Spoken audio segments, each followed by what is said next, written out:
The story of the Transfiguration is one of those mystical, confusing, transcendent moments that's hard to get your head around.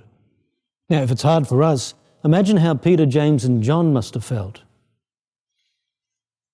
When the mystical moment passes and that small little group heads down the mountain, Jesus does them a huge favour. He almost gives them a key to understanding what had happened. He tells them, in effect, don't even think of trying to make sense of what you have just witnessed until after I have been raised from the dead. Upon reflection, what you have witnessed here will begin to make sense. Now, isn't that the case? It is upon reflection. That's how we typically find meaning as the sacred events in our lives unfold.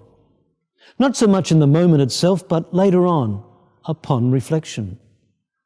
Sometimes the moment itself is either too mundane or too intense, either too ordinary or too dramatic to appreciate what's happening. It's often hours, days, even years later that we reflect on an event and discern its meaning, seeing the presence of God in it as if for the first time. Peter, James, and John take all this in, but they can't grasp the meaning of it. It's only later, upon reflection, after Easter, after the resurrection, after the empty tomb, after he appears to them in a resurrected body, that they begin to get the picture. They begin to put all the pieces of the puzzle together. Look, we're no different. It is upon reflection that we grasp the transfiguring experiences in which something ordinary and everyday suddenly becomes luminous, to reveal something extraordinary and life-transforming.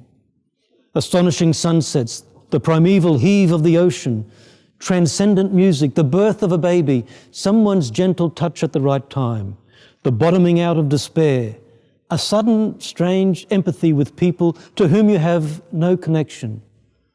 I'm sure most of us have had personal experiences that set us outside the ordinary. They are moments of pure grace. You can't make them happen. We can only be there when it does happen. When the Spirit of God breaks into our lives, we don't often recognize it for what it is. We call it coincidence. We say it was an unexpected moment, or we say we got goosebumps. It's usually upon reflection that we see the hand of God upon our decisions. Upon reflection, we see the presence of God in our dreams. Upon reflection, we see the Spirit of God in our relationships. All I can tell you is that without reflection, without prayer, without discernment, our life experiences end up being random choices of luck or our feeble attempts of control.